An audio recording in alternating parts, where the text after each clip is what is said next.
আপনার ছেলে গরু আনতে যাবে না? যাওয়ার তো কথা এখনই। মা মা বেলা পুরা দিতেছে, গরুর হাটে যাই, দেরি হয়ে গেলে ভালো গরু পাওয়া যাবে না। হ, তাড়াতাড়ি যা। আরে এইবার কিন্তু মোটা সোটা হৃষ্টপুষ্ট দেখা বিদেশি গরু আনবি, যাতে করে মাংস বেশি হয়। মা, বেশি মাংসের জন্য এখন আর বিদেশ থেকে গরু আমদানি করতে হয় না। এখন দেশে প্রাণী সম্পদ অধিদপ্তরের তত্ত্বাবধানে সারা বছর নিয়মিত উঠান বৈঠকের আয়োজন করে থাকে। এছাড়াও নিবিড় টিকা প্রদানের মাধ্যমে সারা বছর নিরাপদ প্রাণীজ আমিষ উৎপাদন করে থাকে।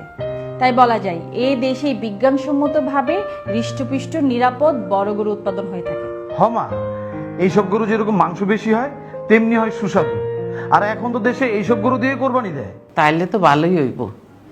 তোর আব্বা মইরা যাওয়ার পরে এখনো পর্যন্ত গরিব মানুষগুলোকে সেরকম কোনো কিছুই করতে পারি নাই। এইবার কুরবানির ওসিলায় গরিব মানুষগুলোকে যদি কোনো কিছু করতে পারি, বেশি করে একটু মাংস দিতে পারি, তাহলে তোর বাপের আত্মা শান্তি পাইব। ঠিক আছে মা, তোমার মনের ইচ্ছে পূরণ হলো। এইবার আমি বড় এবং হৃষ্টপুষ্ট গরু কিনি। আচ্ছা ঠিক আছে, যাই না। যা বাবা, আল্লাহর নাম নিয়ে যা। আল্লাহ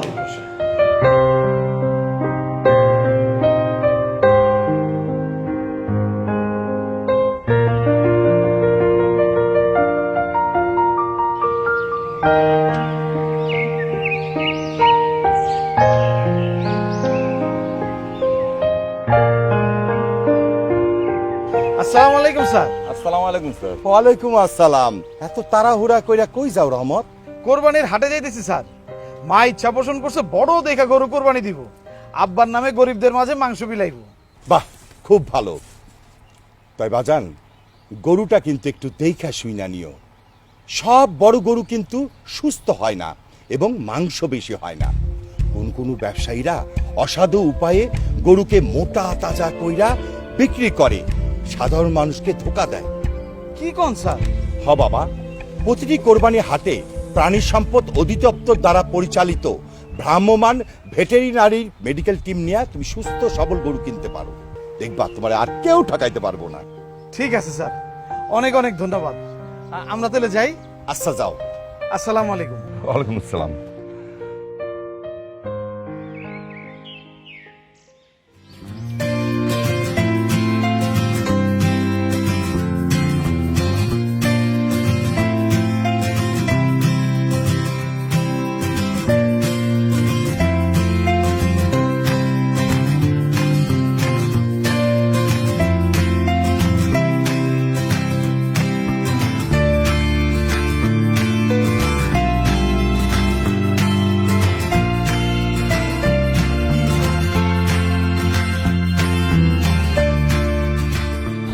দুলাভ, গরু তো অনেক দেখলাম, এগুলো তো পছন্দ হইতেছে না। এগুলো তো হৃষ্টপুষ্ট না। না, আমার খাবার দেয় না ঠিক মতো। আর এগুলো মাংস বেশি হইব না। মা তো কইছে এবার একটু হৃষ্টপুষ্ট গরু নিতে। না, চলবো না। ওদিকে দেখি অনেক গরু আছে ভাইজান।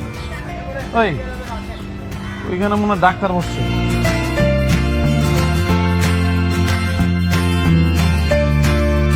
আসসালামু আলাইকুম। ওয়ালাইকুম আসসালাম। আপনাদের সাথে একটু কথা বলতে আসছি, অনেক হেল্প চাই। কি বলেন, কি করতে পারি? আমরা তো আসলে গরু চিনি না। আমাদের এলাকার হেডমাস্টার উনি গরু চেনার কিছু পদ্ধতি বলছে, মানে যে পদ্ধতি অবলম্বন করলে ভালো গরু চেনা যায়। আমারে কি একটু পরামর্শ দিবেন যে কোন ধরনের গরু গেলে কিনতে পারি? আচ্ছা, ভালো যদি সুস্থ গরু কিনতে চান তাহলে তার নাকের উপরের কালো অংশ ভেজা ভেজা এবং চকচকে হবে। শরীরের চামড়া টান টান, পশম মসৃণ ও উজ্জ্বল হবে। সব সময় কান ও লেজ নাড়াচাড়া করবে। পিঠের কুঁজ মোটা ও টান টান থাকবে। সেই ধরনের গরুগুলো আপনারা কিনতে পারবেন। ঠিক আছে, তাহলে আমরা একটু ট্রাই করে দেখি ভালো করে এইভাবে আপনাদের কথা মতো কিনতে পারি কিনা। ভালো থাকবেন। আসসালামু আলাইকুম।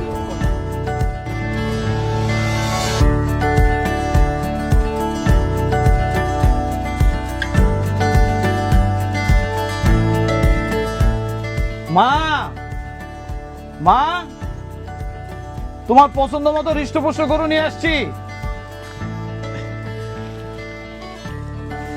মা, দেখছো, তোমার পছন্দ মতো হৃষ্টপুষ্ট গরু নিয়ে আসছি। গরু যাতে সুস্থ সবল হয়, গরুর যাতে অনেক মাংস হয়, সেজন্য সাথে বেড়া সলিমরা আমি হাটে নিয়ে গেছিলাম। খুব ভালো করছিস বাজান। আর গরুও মাশাআল্লাহ অনেক সুন্দর হয়েছে। রহমত ভাই, শুধু বড় গরু দিয়ে কুরবানি দিলেই চলবো না, সাথে সাথে কুরবানিতে সরকারি নিয়ম কানুন মেনেও চলতে হইব। সরকারি নির্ধারিত স্থানে পশু জবাই করতে হবে।